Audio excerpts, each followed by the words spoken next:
right, got one leg there.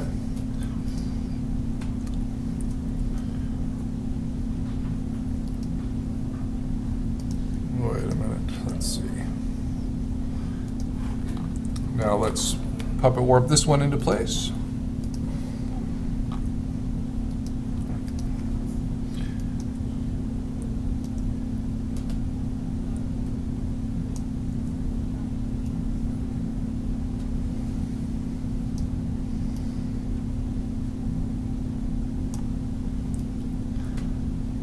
And what's misleading and often misunderstood about animation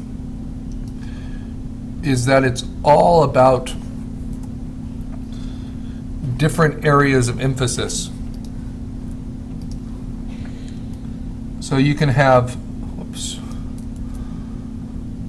for instance, one leg between frames moving quite a bit, but then other legs just really holding still. And that's vital to getting believable movement. It's not that you're changing everything the same amount each frame. Sometimes you need very limited movement at all. So that's why it's nice to look at reference. And reference is often just taken from film footage. And just like you can composite with different images to make a two-dimensional composite image, you can composite with different GIFs to create your own animations. All right. So now these legs, let's see. So this one is now, I believe, angling back all the way. So that's why I have them in sequence here, so I can see what the legs are doing. And as this one moves back, let's see what this front leg is doing. So it started here, moving back, locked into position. Now it's going to move all the way back so that this one can lift up. So this is going to be a big change. See how much of that I can accomplish with puppet warp. This was a leg that changed least the last time.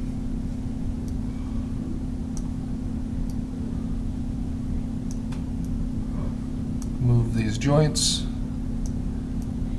It's nice that this guy's legs are so furry.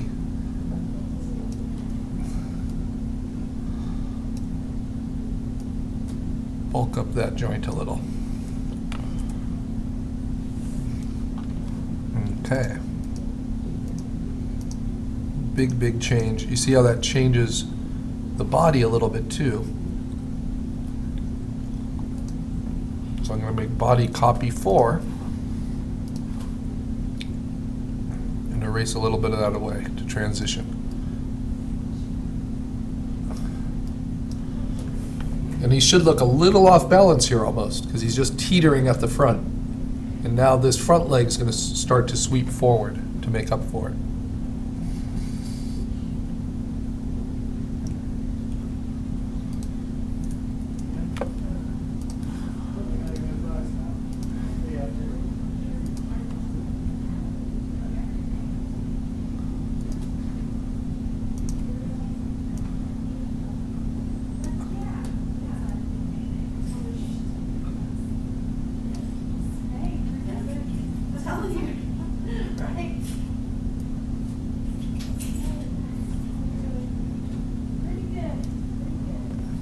Okay. Maybe widen it a little bit at the front.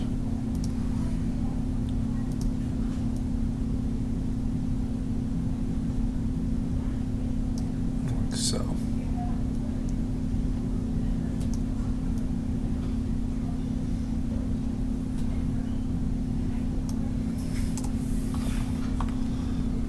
So it's all about the quality of your assets.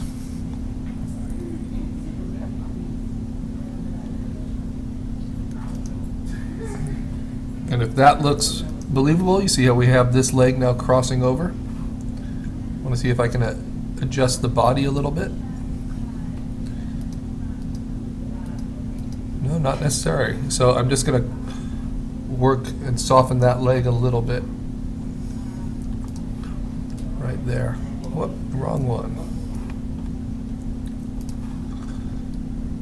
Help that transition between the two. And then I don't have to limit myself to puppet warp. I might just thicken it out a little bit there.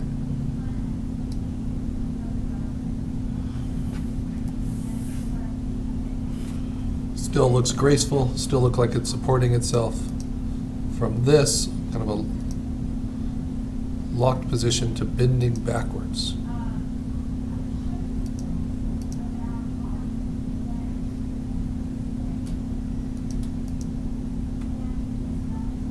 Yeah, I think that will work.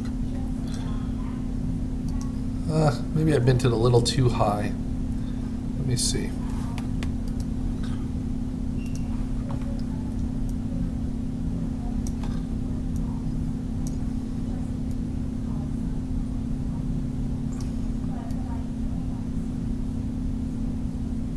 Yeah, I think that might look a little better.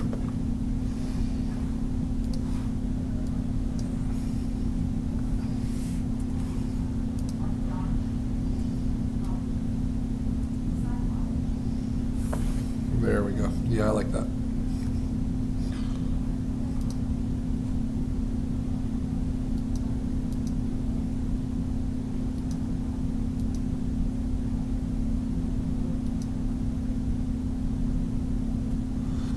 All right, so now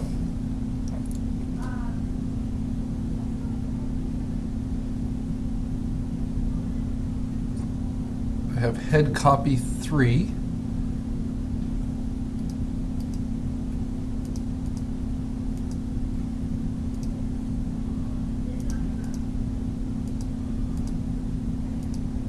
And I want to, I think, move back maybe to head copy 2 for this.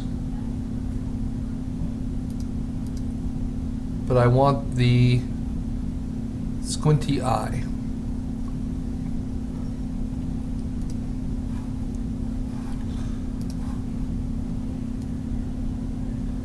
Take a shot in the dark here. Steal it from here. Move it up. Nope, I missed it. Thought I might. So go back down to my original assets. Hide the heads for a minute.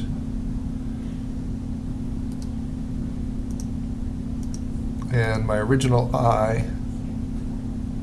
When did I squint it for the first time?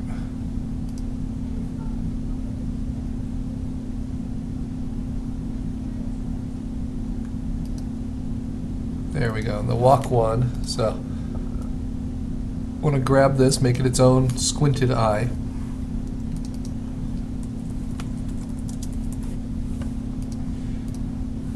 Move that up.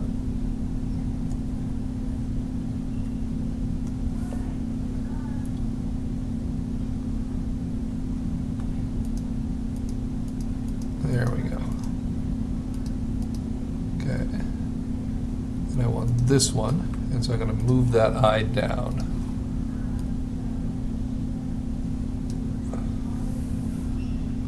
Fit in. Okay, so I think this is my 4th walk cycle. Go to my top layer, make sure nothing's visible I don't want to have visible.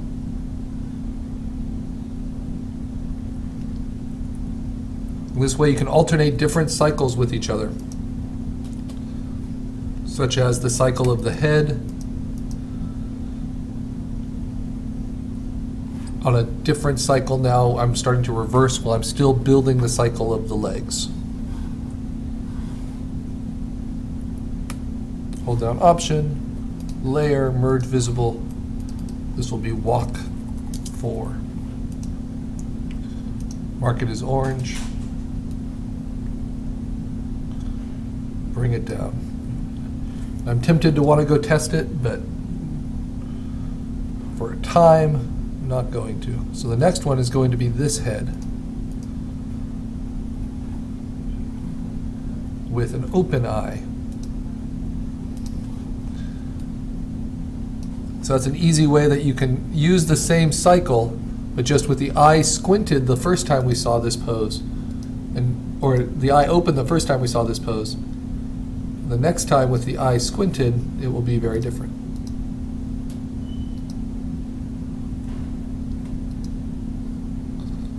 The eye open. All right.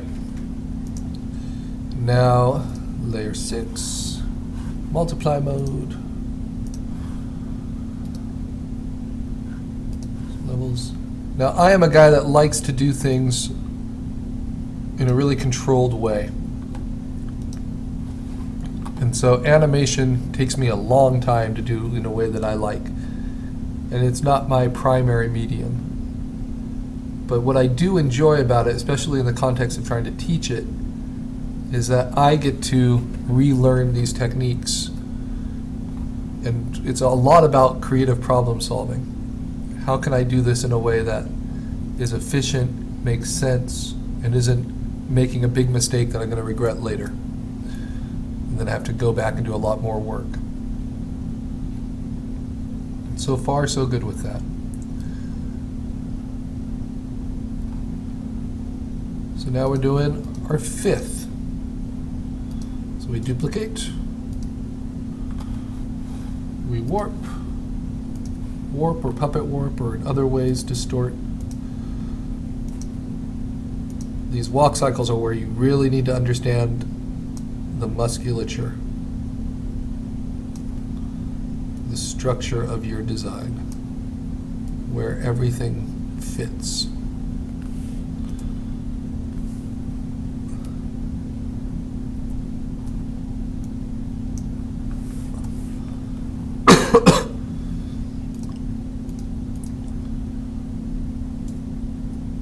Because these legs need to support the weight of the creature.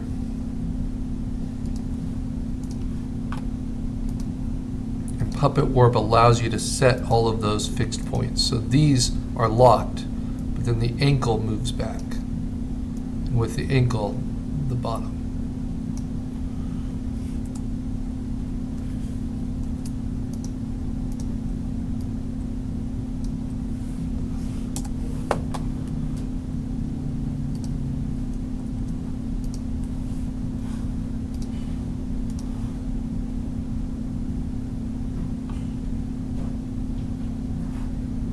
This is the right leg. And my anatomy is a little bit different than the deer of the test. Let's see.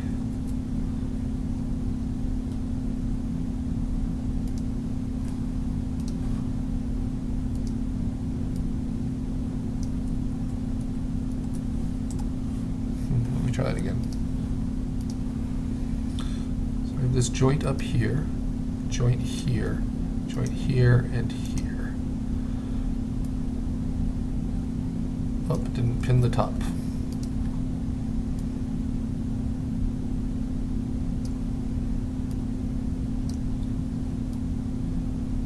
Push that back even more.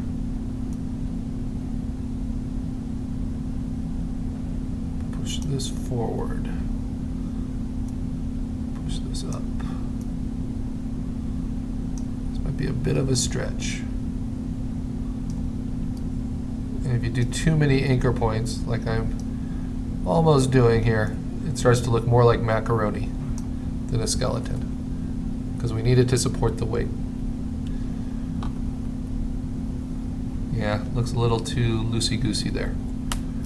Let me try it again. I'm going to remove this front leg for the moment so I can see it more clearly.